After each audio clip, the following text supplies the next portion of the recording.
Simplify, then add lightness. That's what the founder of Lotus, Colin Chapman, had as his driving philosophy.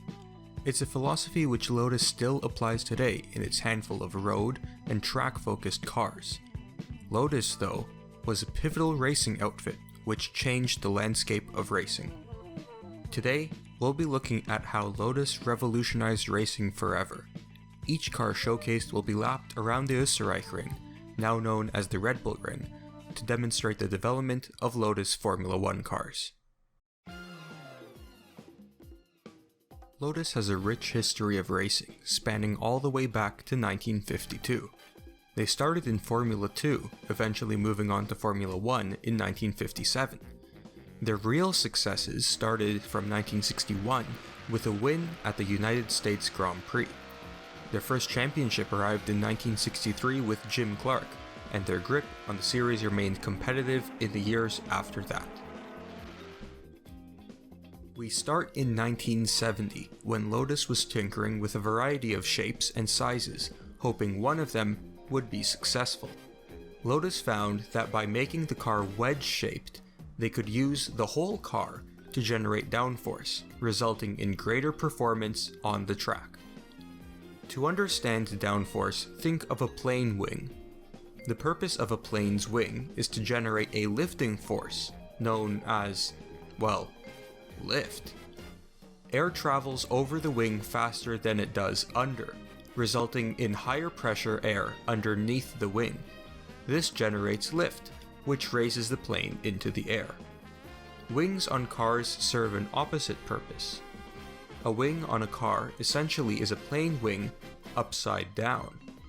Rather than generating lift, inverted wings generate downforce, with higher pressure air acting on top of the wing, pushing the car downwards and increasing traction. Lotus implemented that concept and came up with this, the Lotus 72, and this one is the 72D, which won the championship in 1973. As you can probably tell, the whole car is wedge-shaped, and the front end is lower than the back end.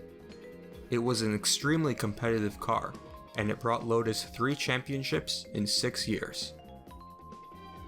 The 72 was outdated though by 1975, and Lotus had to develop a new contender. Ferrari's 312T in the hands of Niki Lauda took the next 3 titles until 1977, leaving Lotus behind.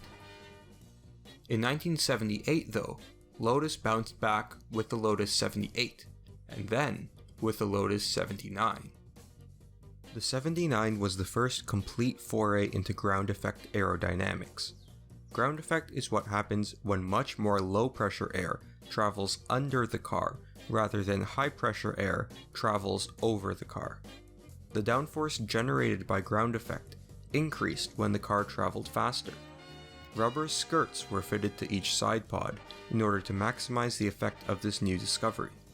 Mario Andretti, one of the drivers for Lotus that year, said that the 78, compared to the 79, was like driving a London bus. The discovery of ground effect propelled Lotus to a championship in 1978, but 1979 was difficult, as race retirements were common.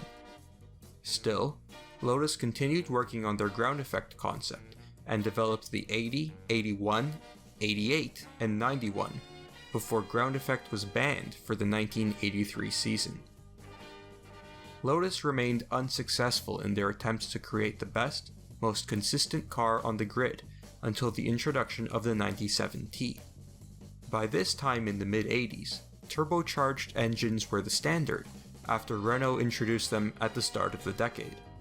Ayrton Senna was signed by Lotus, and alongside Elio De Angelis, the team finished 4th in the Constructors' Championship.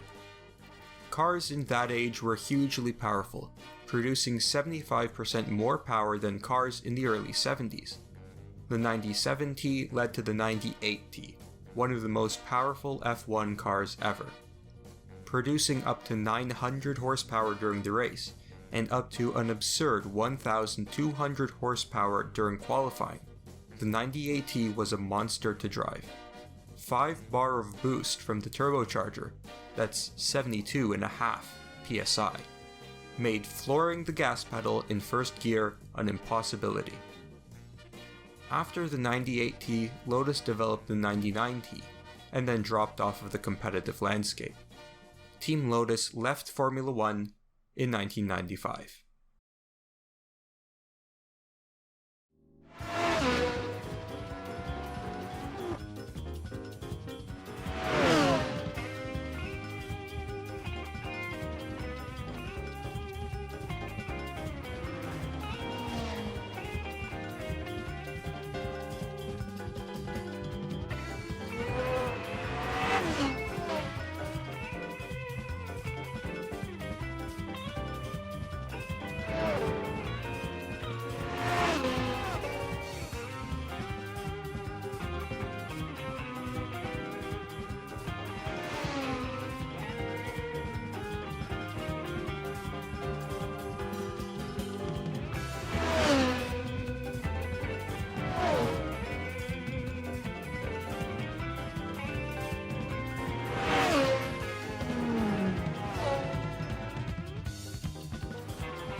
All three cars were revolutionary in different ways. The positive development is clear from the wedge-shaped 72 to the monstrous 98T.